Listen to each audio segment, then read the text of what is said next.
ദൈവത്തിന്റെ ഭരണത്തിന് കീഴിലേ ദൈവാരാധനയുള്ളൂ. At the appointed time, all such questions will be answered if you have patience. Before you make any covenant or friendship with anyone, take Holy Spirit with you. ജലത്താലും ആത്മാവിനാലും ജനിക്കുന്നില്ലെങ്കിൽ ഒരുവനും ദൈവരാജ്യത്തിൽ പ്രവേശിക്കുക സാധ്യമല്ല. The Lord be with you. And with your spirit. A reading from the Holy Gospel according to Saint John. Glory to you, O Lord. Chapter 14, verses from 7. Jesus said to his disciples, "If you know me, you know my Father too. From this moment you know him and have seen him."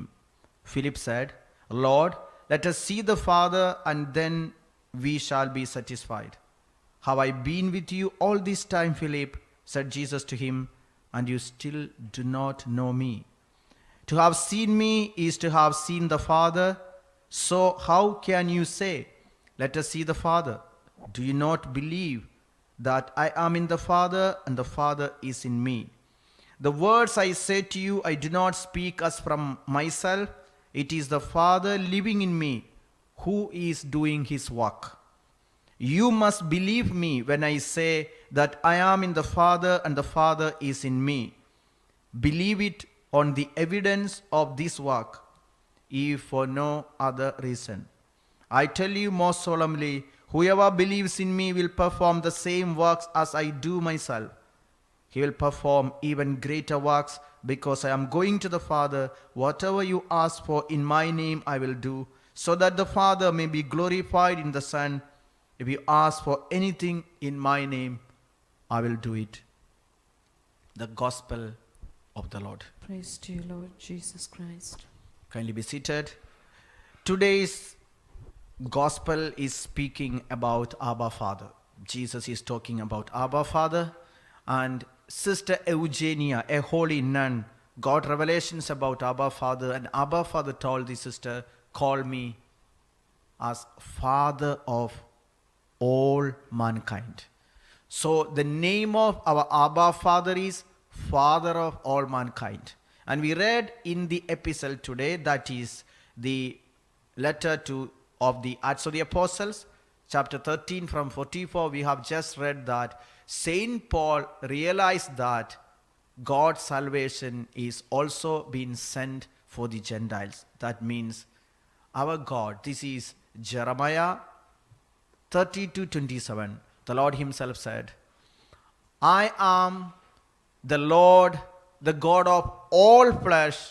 Is anything too hard for me?" I am the Lord, the God of all flesh. That means our God is the God of all people. Today, as you are listening to us from Divine Retreat Center, you should know Jesus, whom you believe, is not a Christian. He is not a Catholic. He is the God of all flesh. He has no partiality. The people, the apostles, at the beginning they thought Peter and the fellow disciples thought Jesus is a Jew and he is come to save the Jewish people. But later on we read, this is Acts of the Apostles. What happened while Peter was preaching? Chapter 10 from 34.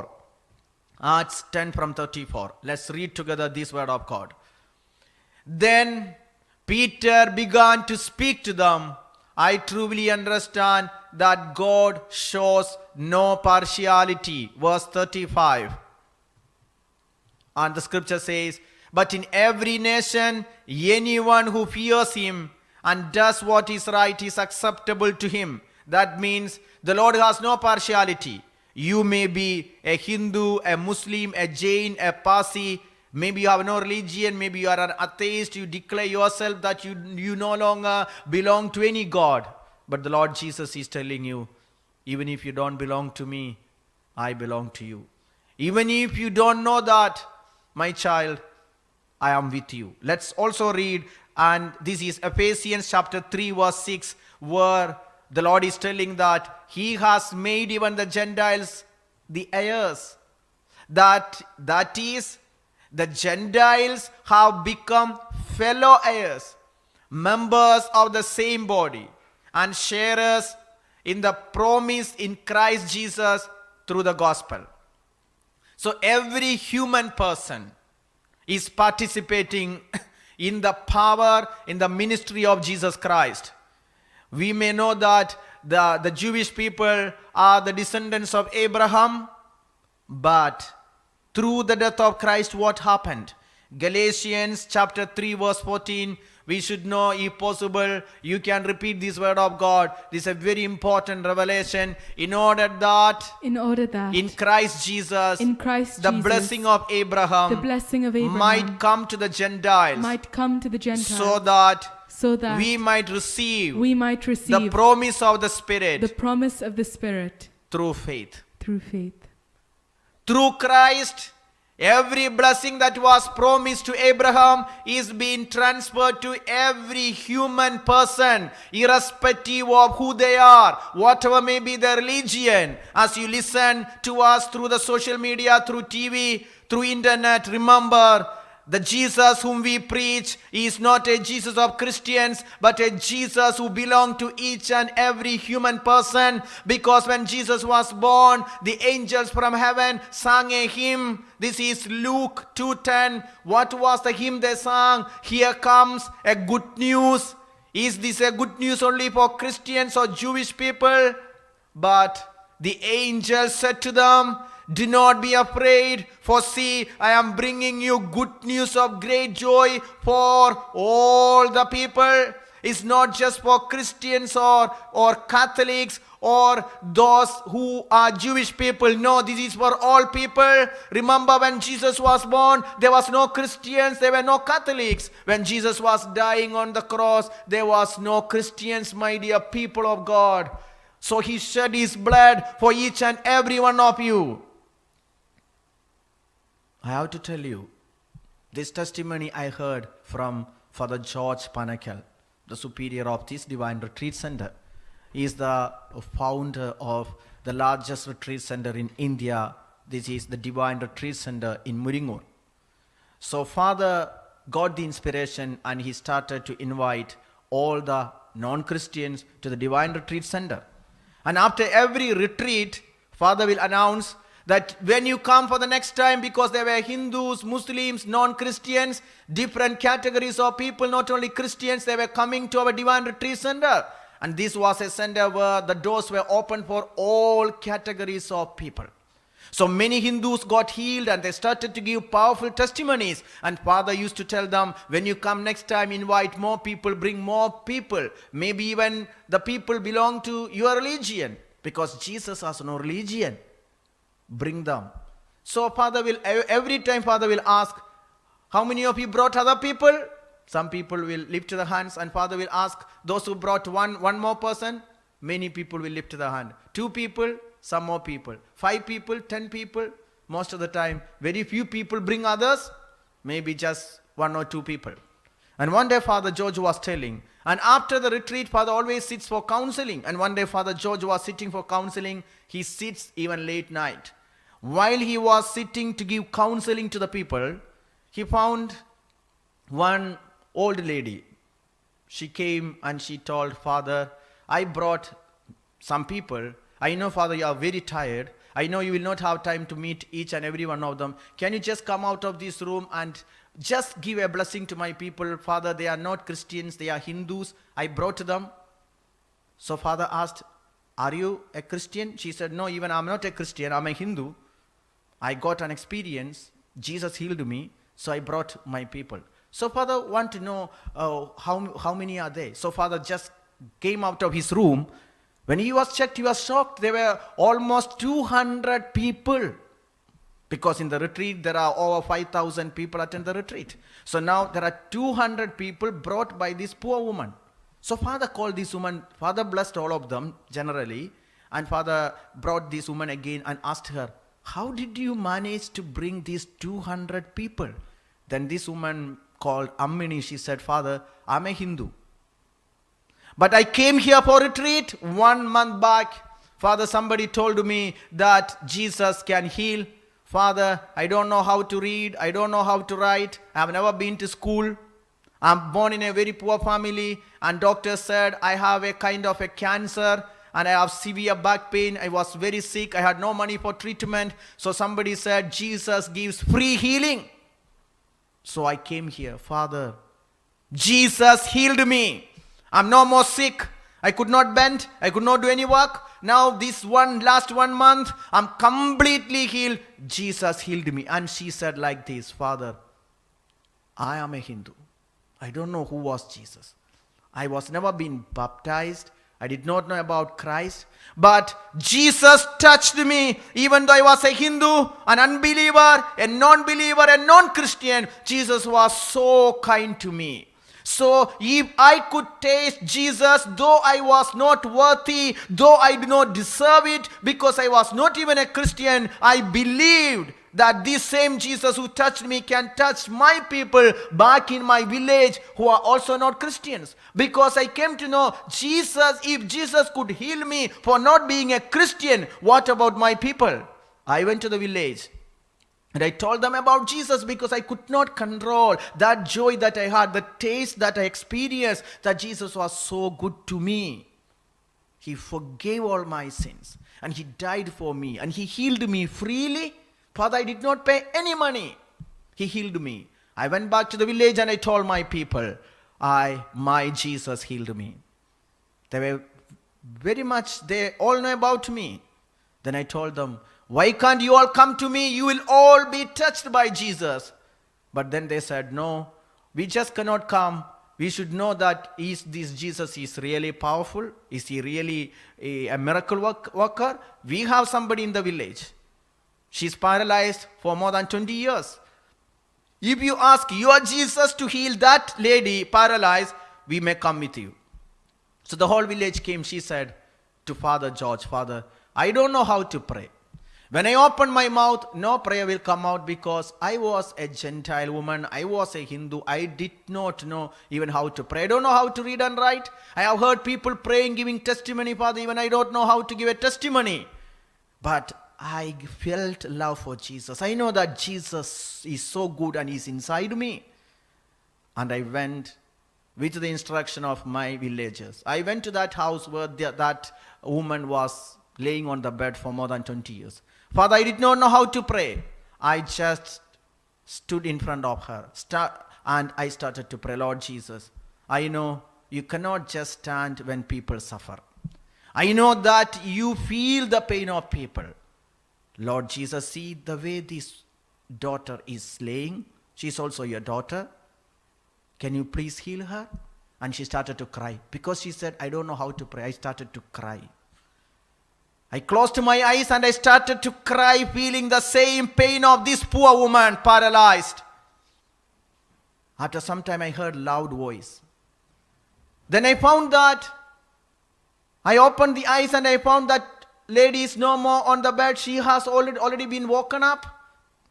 She got up and the villagers have carried her on their shoulders and they are dancing because they are all surprised that she's already healed. Father, that's the way all these people are here because they found a miracle from Jesus. And she said, Father, even I don't know how I prayed.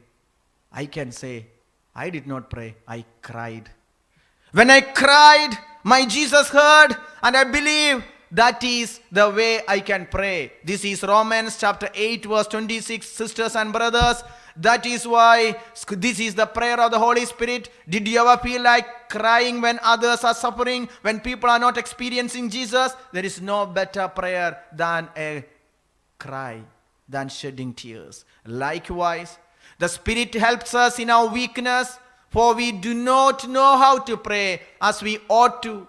But that very Spirit intercedes with sighs too deep for words. Sisters and brothers, if this Hindu woman had such a great zeal to save other souls, how much more we should have the zeal to save souls, to bring other people to God. I know I'm an Indian. I'm born in India. And India is a non-Christian country. Just 2.1% are Christians in India. And it's a shame for me. And it's a pain for me. Because I also failed to talk to people about Christ, who is above Christianity, who shed his blood and saved everyone. And I know all the Indians were once upon a time, they were Hindus. All the Indians, once upon a time, because Hinduism, more than a religion, it's a culture, it's a way of life. It is more than 3,000 years old. And the historians say, maybe all the Hindus were pagans or Gentiles. Then how did they become Christians? Our forefathers who experienced, who tasted the love of Jesus, who is beyond religion, beyond caste, beyond creed, beyond any nationality. They experienced the love of Jesus and they decided to accept Jesus as their personal savior. Some were being killed, some were being murdered, some lost their lives, some have been shattered, some got big torture from the other people. But they did not give up, because the taste that they experienced, they wanted to share with others. That's why our forefathers, our grandparents became Christians, and that's the way even me, I became a Christian. But now it's a pain and it's a shame for me that I am just keeping this treasure, that's Jesus, just inside me without sharing. Sisters and brothers, today the Holy Gospel is talking about a father. This father wanted to save every human person so that every human person may be saved. We read in 1 Timothy 2 from 4, who is Jesus? What did he do? That he ransomed everyone who desires everyone to be saved and to come to the knowledge of the truth. We should know this is the desire of Jesus, that everyone, not only Christians, not only Catholics, not only Jewish people, everyone, everywhere to be saved. That is why verse 5 we read, and they should come to the knowledge of the truth. For there is one God, there is also one mediator between God and humankind, Christ Jesus, himself human. Verse 6, he became a human to save every humanity, who gave himself a ransom for all. This was attested at the right time. He gave himself a ransom for all people, not only for Christians. Ammini, that poor uneducated woman, came to know that Jesus is not a Christian. He did not give his life for Christians alone. He also came to save even non-Christians. That's why she could bring so many people back to God. Even the apostles did not know that at the beginning. Romans 3:29, Saint Paul is asking this important truth. Is God the God of Jews only? Is he not the God of Gentiles also? Yes, Gentiles also. Sisters and brothers, our God is the God of all flesh. All flesh. And Jesus himself said, John 10:16, that there are sheep that does not belong to his flock, but he came even to bring them. I have other sheep that do not belong to this fold. I must bring them also, and they will listen to my voice. So there will be one flock, one shepherd. This is the desire of the Lord, to have one flock, one shepherd. And through us, this message of salvation to go to the ends of the world. Sisters and brothers, I told you I'm an Indian by origin. I got a very important inspiration while one day I was praying in front of the Blessed Sacrament in Rome, while I was in Rome. This is an inspiration the Lord gave me. In my neighborhood, there was a Hindu family. The neighbors of my family where I was born when I was small. In my neighborhood, there are 7 children. We are 10 children, there are 7 children. 5 girls and 2 boys. And those 5 girls, they are elder to me. They are elder sisters to me. Now, they are Hindus, they are not Christians. But my brother, he was a sacristan in the parish. The parish is just the walking distance. It's on a mountain, and our house is just under the parish church. So my brother used to go to church every day because he's a sacristan. He helps the parish priest, and every day he rings the church bell. Not only that, he puts some records, some music every day in the morning. in the church that the whole village can hear. Even the Hindus, everybody listen to the church music. So he goes and put this music. And I have heard, when I was small, those elder sisters in our neighborhood, they are Hindus, they will always tell my brother to put a particular song in the morning, and that song is a song of the Samaritan woman. There's a beautiful song based on the Samaritan woman, and that is the song they like the most. And they asked my brother, can you put this song? And my brother used to put this song sometime. I did not get any meaning about that. But years later, maybe after 10-15 years, I was praying before the Blessed Sacrament, and the Lord asked me, my son, do you understand why did my sisters, my daughters asked your brother to put a song on the Samaritan woman? It's because that is a song of the Gentile woman. That's an encounter of Jesus to the Gentiles. That's an encounter of Jesus to a non-Christian, to an unbeliever. A Samaritan woman, she's not a Jew. So the Lord was communicating to her. I felt deep pain in my heart because never in my life I spoke to my neighbors about Jesus.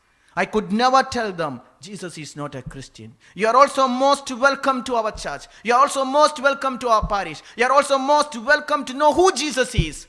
I feel so sorry.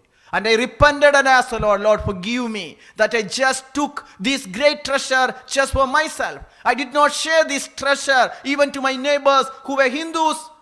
Even our forefathers were Hindus, but we have failed to transmit this important truth that Jesus has no boundary. He's the God of all people. We read in 1 Corinthians chapter 12, verse 13. 1 Corinthians 12:13. What does the Lord says? For in the one Spirit we were all baptized into one body, Jews or Greeks, slaves or free, and we were all made to drink of one Spirit. Jews or Greeks, Jews or Gentiles, Christians or non-Christians, there's only one Spirit. There's only one God. There's only one baptism. We have failed to understand it. Even Peter had this problem. But we read, while Peter was preaching, what happened? Acts of the Apostles chapter 10 from 44 we read. Acts 10:44. He came to know God never shows partiality. While Peter was still speaking, the Holy Spirit fell upon all who heard the word. Remember, Peter was preaching to whom? Is to Christians or to Jewish people? To all people. There was a history. There was no Christians, my dear people. There's a history that there was no Christians. Then to whom this Peter was preaching? Let's read. While Peter was still speaking to the Gentiles, the Holy Spirit fell upon all who heard the word. Verse 45.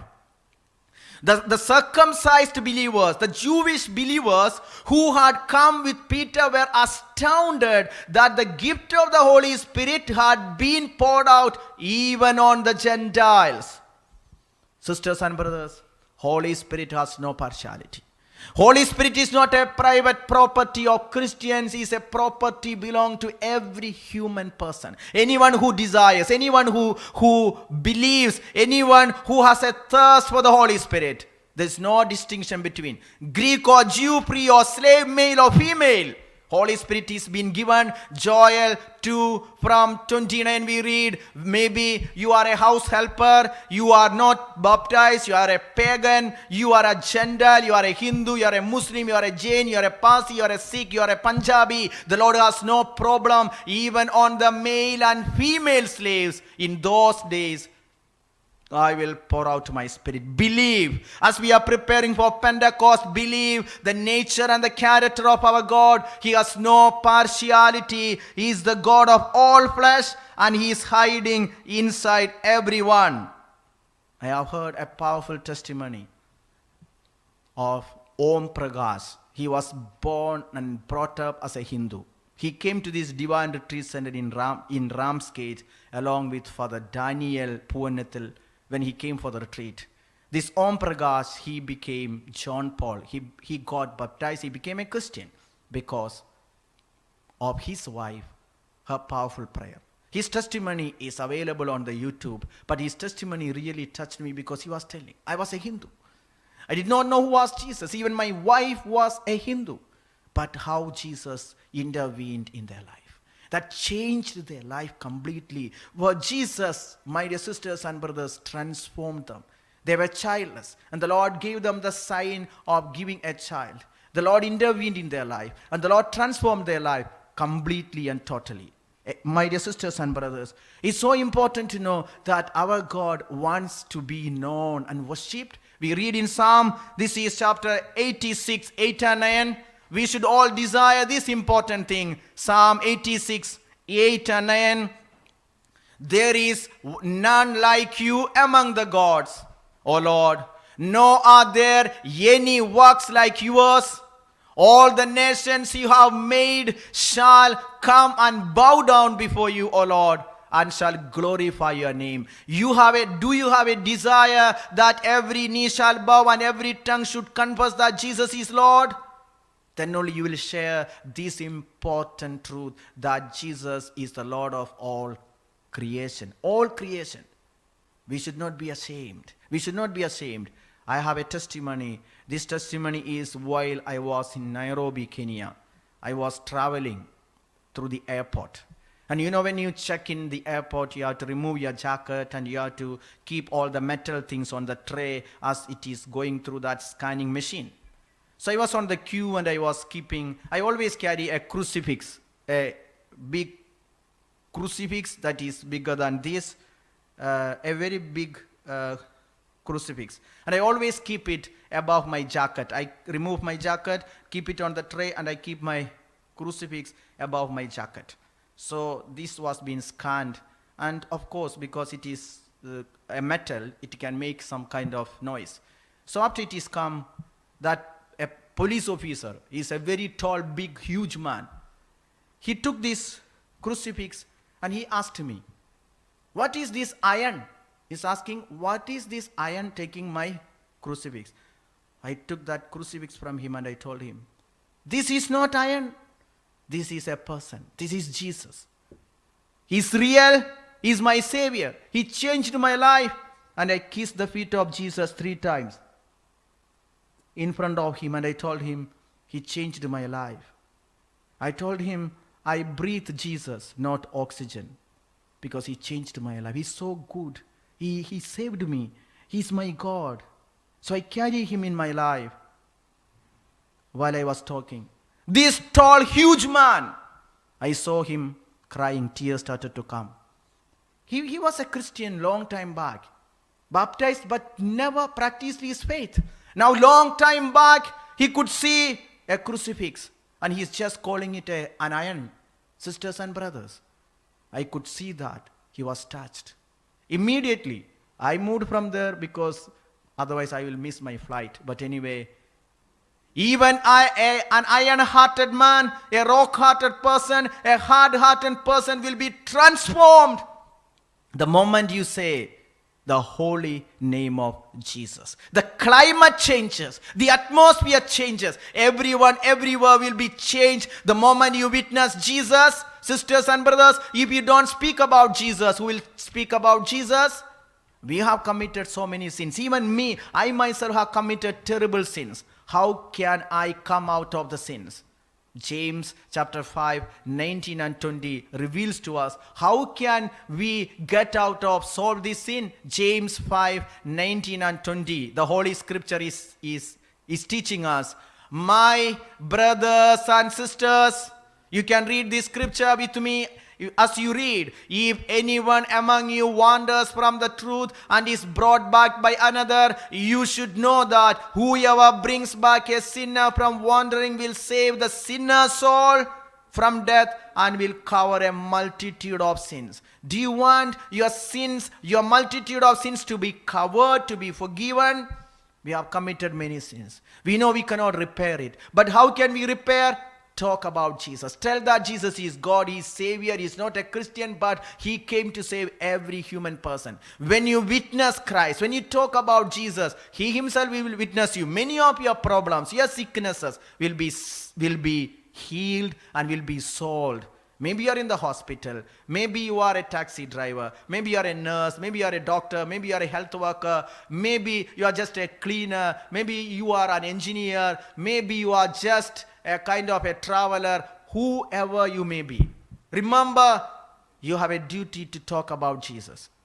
Tell your people that He is your Savior. He is your Master. And once you recommend Jesus, He is going to intervene in your life. My dear sisters and brothers, Matthew chapter 10 from 32 we read, if we fail, if we are ashamed to acknowledge the Lord, He will also be ashamed. Everyone therefore who acknowledges me before others, I also will acknowledge before my Father in heaven. Verse 33.